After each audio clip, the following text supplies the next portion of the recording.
She vanished on a freezing February night, leaving behind a wrecked car, a box of wine, and one of the strangest mysteries in American history. This is the disappearance of Maura Murray. Maura Murray was 21 years old, a nursing student at the University of Massachusetts. Bright, athletic, polite, but deeply private. Born on May 4th, 1982, in Hanson, Massachusetts. She was the fourth of 5 siblings. Her father, Fred, was protective and proud. To most people, Maura seemed to have everything under control, but those closest to her knew she'd been struggling. A week before she vanished, she crashed her dad's new Toyota after a night out, an accident that left her shaken and guilty. She'd also been caught using a stolen credit card months earlier, a charge expected to be dropped. And then came the mysterious phone call. On the night of February 5th, during her campus security shift, Maura received a call that left her in tears. She said almost nothing, only whispered, "My sister." But her sister later confirmed she never called.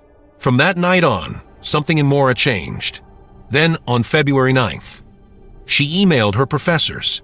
She said there'd been a death in the family. There hadn't. She told no one where she was going, but she was leaving. That afternoon, Maura withdrew $280 in cash from an ATM, the last time she'd ever appear on camera. She bought a box of Franzia wine, a bottle of Bailey's, and some Kahlua at a nearby liquor store. She packed her black 1996 Saturn with clothes, school papers, toiletries, and a stuffed toy monkey from her boyfriend Billy. At 4:37 p.m., she called Billy and left a message. "I love you. You're my everything." He never heard from her again. Around 7:25 p.m., on a dark, icy road in Haverhill, New Hampshire, Maura's Saturn slid off the road and hit a snowbank. The crash was minor. Airbags deployed, the car still drivable. A nearby resident, Faith Westman, called 911 after seeing the car outside her window. A passing school bus driver, Butch Atwood, stopped and offered help. Maura told him not to call the police, said she'd already done it, but phone records show she hadn't. When officers arrived minutes later, Maura was gone. No footprints in the snow. No signs of a struggle. Just gone. Inside the car, police found her belongings, maps of the White Mountains, clothes, textbooks, alcohol, but her phone, credit cards, and debit card were missing and were never used again. The car doors were locked. The windshield cracked from the airbag. And strangest of all, a rag was stuffed into the tailpipe. Her father insisted Maura would never have done that. Over the next few days, search teams combed the surrounding woods. Bloodhounds tracked her scent for about 100 yards east of the crash before losing it completely. It was as if she vanished into thin air. Locals remembered something odd. A man in a black SUV reportedly seen that night, parked facing the crash site, engine running. Police never identified the driver. Detectives later stated, "We have no evidence of foul play and no confirmed sightings after the crash." Fred Murray, her father, said, "She didn't run away. Somebody took my daughter. She'd never just vanish." Maura's father, Fred, became relentless. He walked Route 112 every year on the anniversary, handing out flyers, demanding answers.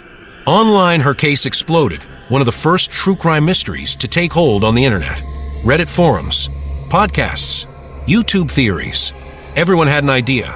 Some believed she staged her disappearance, planning a new life in Canada. Others thought she was meeting someone she knew, maybe a secret boyfriend. Some believed she accepted help from a stranger, someone who offered her a ride, someone she never should have trusted. Investigators later discovered she'd been looking up places to stay in Vermont, about 100 miles north.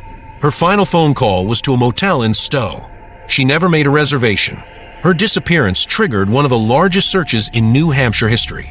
Hundreds of volunteers, drones, and cadaver dogs searched the mountains, found nothing. In 2012, bones discovered in nearby woods turned out to be animal.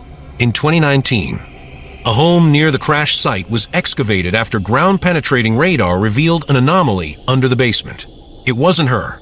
Even today, some locals swear they saw a young woman walking the road that night, alone. Head down, wearing a dark jacket. None of those sightings were confirmed. Nearly 20 years later, the disappearance of Maura Murray remains unsolved. Her father believes she was abducted. Others think she wandered into the woods and succumbed to the cold. But without a body, without evidence, there's only silence. Whatever happened on that dark New Hampshire road in 2004, only Maura knows. And she never told anyone.